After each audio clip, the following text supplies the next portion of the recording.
We want to start first with the introduction a little bit. This is Jason Rapp from Science, the managing director. Yes. Benjamin Cooley, the CEO of Lenny, run by DLDnyc and Jenny Connor. So, and since Nancy's not here, I've found her book, which she just brought out, Social Media and the Secret Lives of American Teenagers. Very interesting because she starts, or she has this, let's say, theory or thesis, which could be a good opener for a panel here, that the whole use of these new apps and, let's say, technologies, how teenagers use it, is basically creating a whole new world that parents or grown-ups don't understand at all. So, we start maybe with Jason, because you developed this app, Wishbone, which would be in that book if it had existed already. So maybe we can talk a little bit about the app and how you approached that audience. Sure, great, thank you. Hi, everyone. I guess, why don't we start, I'll just show you the app, but has anyone seen it? Anyone have Wishbone on their phones?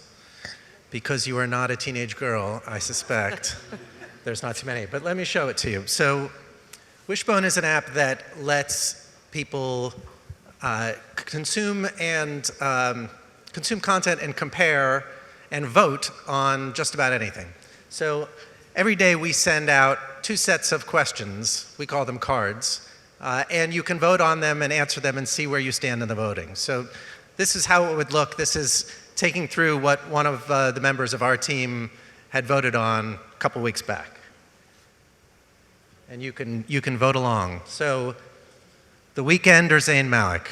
You make your pick. You touch one picture or the other. Hold on, there we go. And the kids picked, my teammate picked Zayn, and it was 56-44. Show you a few more. Would you rather become a professional athlete or a singer? Taylor wins. Here's one maybe for me. Do you like the bushy beards or shave it off?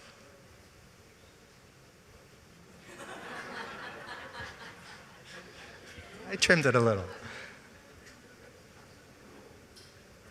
What's more important to your career? Career or marriage?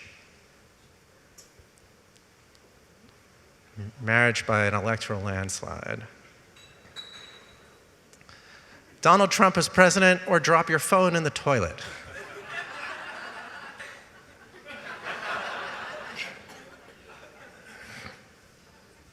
Who wore it better? In this case, it's mother or daughter. Youth wins in the end. Would you rather have Trump or Clinton for president? Here's the kids' vote for you. 105,000 votes on that card for Secretary Clinton. What's more important, intelligence or good looks?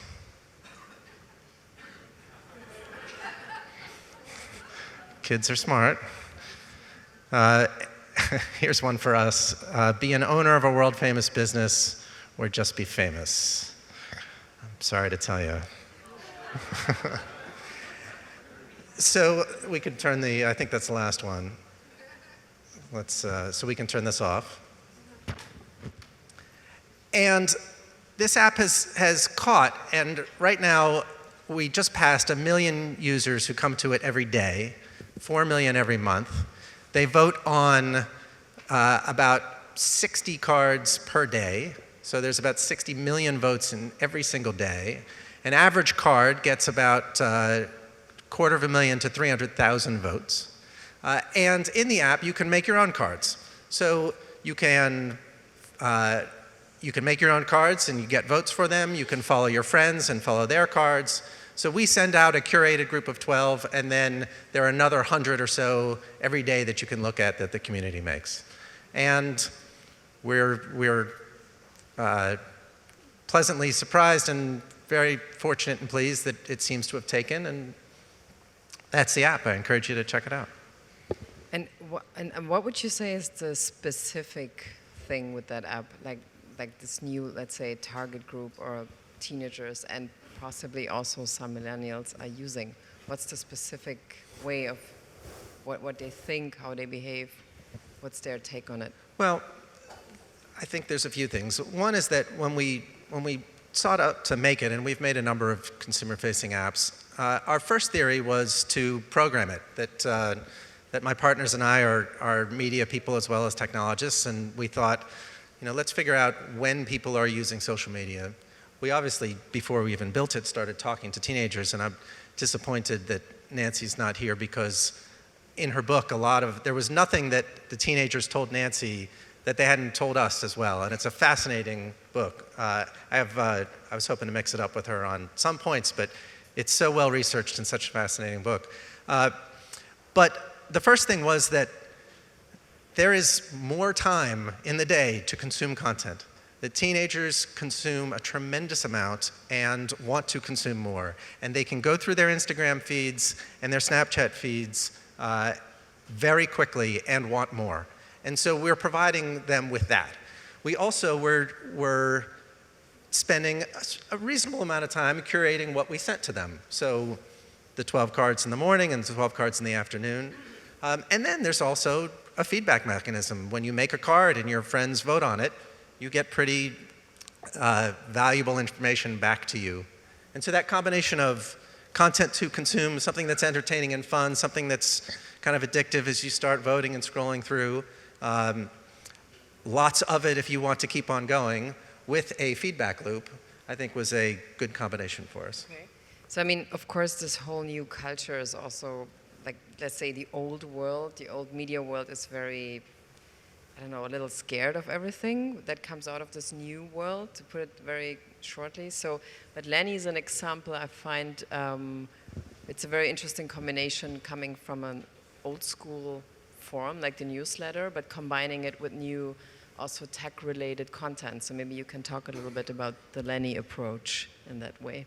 Right. So Lenny is, let's broadly speaking, a media company started by Jenny Connor and Lena Dunham, who created Girls, HBO's Girls, which is now shooting its last season, and they were sort of trying to figure out, like, what are we going to do next? And so, and Lena, who had a lot of obviously they both had success with the show, but also her book came out, she did a tour, and was like, there's a lot more that she felt that there was a lot more she had to say.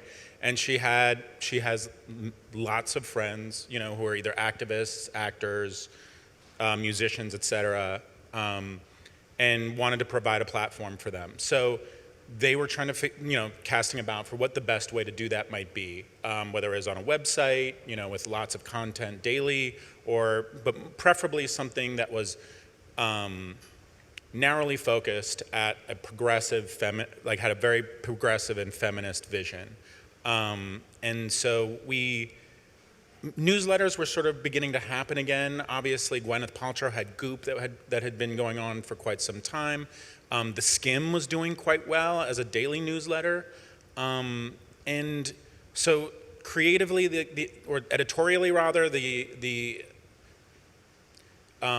what was attractive about a newsletter was that they were able to control the amount of content. It had an old school feel in the sense that, like, all of the content was self-contained in one email that you would receive.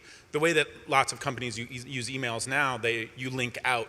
They're trying to drive you from your email. Like, don't spend time on your email. Go to the web and read our story about what Kanye wrote about yesterday. Whereas, like, our use of the newsletter was much more about, like, don't go to the web. Read it here. It was very sort of anti-viral in that regard. So that I would call that the sort of main Lenny product right now. And we don't have an app other than the app that everyone uses the most on their phone anyway, which is their email app. That you're checking constantly. And so the idea there was, like, just go to the place where where people feel the most comfortable. Okay, so what you also described when you built the app is that a lot of millennials and teenagers like to create their own content that's not so much related to celebrities anymore, But at the same time, I heard in the last 2 days, I think I heard 5 times, well, it was based on Kim Kardashian. So, and then it's always like a success, in other words. So how kind of drastic is that influence still? Well, in Nancy's book, she really explains better than I'd ever read it the tremendous power of Kim Kardashian and her sisters and how they, primarily how they mastered social media. From our perspective, there is one major element of social media is the personal expression, and this is what Nancy talks about the most. And we learned this when we were talking to teenagers that, their Instagram account, they are as sophisticated in the creation of their Instagram account as any Fortune 50 company is in the creation and preservation of their brand. And they think about the aesthetic that they're trying to portray, the way they want to present themselves to the world. They think about when they publish. And if they publish an image on Instagram and they don't have a certain amount of likes in an hour, they'll pull it down because performance they know metrics. Exactly. For like teenage performance metrics. Correct. And they are studying this. It is data science. It is intuitive, but it's data science. And that element of personal expression is certainly influenced by celebrity, but it's very much about creating their own. Nancy uses the term aesthetic. The kids use the term aesthetic, which is to say their image that they want to present to the world, and they cultivate that carefully. And then the other side of that is consumption, and so a lot of what Snapchat has become, in addition, Snapchat kind of mixes them together, but Snapchat is a tremendous amount of content to consume. And I think we fall a little bit more into that. Maybe we're straddling the line a little bit because our users will post 2 pictures of them, of a look that they're trying to judge and get feedback for, of one outfit or another, of one thing to do on a fun night out or another. But that's content to consume as well. And I think that the dynamic in social media is the combination of personal expression and content to consume. And also like the liking and the not liking of things, right? And the scrolling through, which is just like, I mean, that's what Tinder is, right? But, here you aren't choosing a date for tomorrow night. You're like, whatever it is, it's something else. But it's the same, urge. Yeah. And the like is just all important. It's all about the like, yeah. So what about the celebrity policy or politics of Lenny? So, I mean, you have a very specific way of choosing people, and not everybody will immediately be on the newsletter as a subject, I feel. So I mean, it sounds like you're asking an editorial question, which I have to, I am not an editor of Lenny, so let's be super clear. My ideas are tolerated, but in editorial meetings, but not. Okay, but even let's say as an image, you feel that it's a certain kind of, there's no question about it. This is, and, to talk about, I mean, you can roll celebrity into that as well, that your discussion of that, and, the way that, yes, I think that, I mean, if you want to look, I can speak to that, as a business model in the sense that Lenny has, taken feminist editorial, we're not a journalistic venture. Mm-hmm. Really, I mean, we may get into some of that if we could afford it. That costs a lot of money to do. But we've taken the best feminist editorial and put it all in this one place. But I'd like to think that a lot of of those pieces that we write could easily be in the New Yorker or the New York Times or Vanity Fair, and instead we're able to collect them in this one place where they make more sense together. And they sort of support each other. So I don't know if that answers your question, but I mean, there is an editorial process where people are ideas, not people, but ideas are sort of accepted and rejected based on what we think is a Lenny story. And quickly talking about this business point of view, where you come from, so how do brands or investors react towards this, especially kind of new way of presenting feminism, which is very unique at the moment? Well, if you talk about feminism in terms of empowerment, as opposed to what you're against or something like that, which I think that the editorial tone of Lenny has been very careful to do. Like we don't run a lot of stories about what's bad, other than, Sure. I mean, within sort of, if we're talking about strictly like what is feminist, we're not attacking other women or like what is good or bad feminism. But the question you're asking, I think, is about advertisers and how they react to that. How they react. I mean, like we have a deal with Hearst. They sell our advertising, but like most of our and it's coming. Like we haven't really, that pipeline takes a while to fill. But there's a process by which advertisers come to Hearst, and then we go to them via Hearst, and these are brands that we like. These are brands that maybe we don't like. But frankly, like I think that there are more brands that we say yes to than say yes to Lenny, because what we're doing is slightly risky, and so and there are a couple of brands out there that want to be first, and there's a lot of most other brands want to be second, and see someone else do it first, and then they feel comfortable to run into the marketplace. So, we'll see how that goes. So far, it's looking pretty good. Yeah, I think so. But what I also found interesting reading a lot about this subject is that the two reasons that also teenagers go to these apps or in general to online is either distraction and comfort. So these seem to be the main, emotions that are kind of driving them. So is that your experience too, with creating apps like that? And I would say, at least in our case, a sense of acquisitiveness and curiosity as well.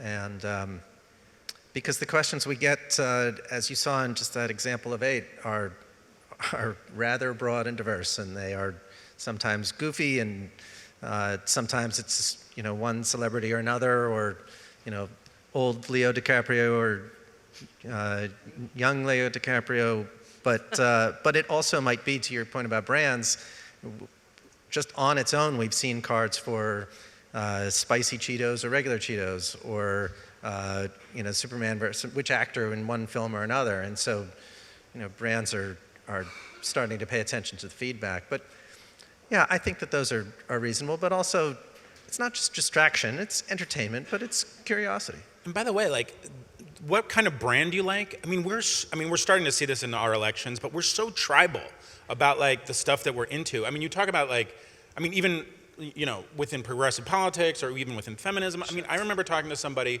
about like who liked Lenny, liked Lena, but like didn't like, but had some issues with Lena because Lena did Soul Cycle and not like Spin Wheel or what the other one was, but was really serious about it. Like, and I don't make light of it. Like, those things are real. There are real differences between us because the kind of spinning we do is different. We can agree on a lot of other things, but those are things that are worth like having an opinion about. And I think we can joke about Cheetos, but I think it's true. 100%. And it's baseball teams. I mean, right. How could Cheetos be less important than baseball? Right. In fashion, that's absolutely the case. Totally fashion. You see brands that are, it's lots of research on brands that are just trying to find out where they need to find out where the trend is heading 5 months ahead of time because of their shipment schedules, and they need to understand social media to just understand how that sentiment is going, and that stuff is, very important commercially. Mm-hmm. So, but yesterday I heard on one of the panels that, let's say, especially big brands, for example, they always have to do something to create something, to show some actions, to be still kind of, interesting or attractive for especially that kind of generation. So, and I thought, wow, that's interesting if you create something like this where you can integrate brands, like you just said, like Cheetos, for example. So do you kind of collaborate with them in a certain way that if it comes to a case like this? Our fundamental thinking as we develop this is a fundamental respect for our audience. And when we could be old guys listening to a bunch of high schoolers who we invite into our office, but when they speak with the interest and precision and knowledge of the medium, whether it's Instagram or Snapchat or otherwise, in how they present themselves and how they use technology, it is a sophisticated group. And if you start with that and you are straightforward and present your brand message well, then it can be integrated. And so I think there's a lot of opportunities, and brands are thinking about that.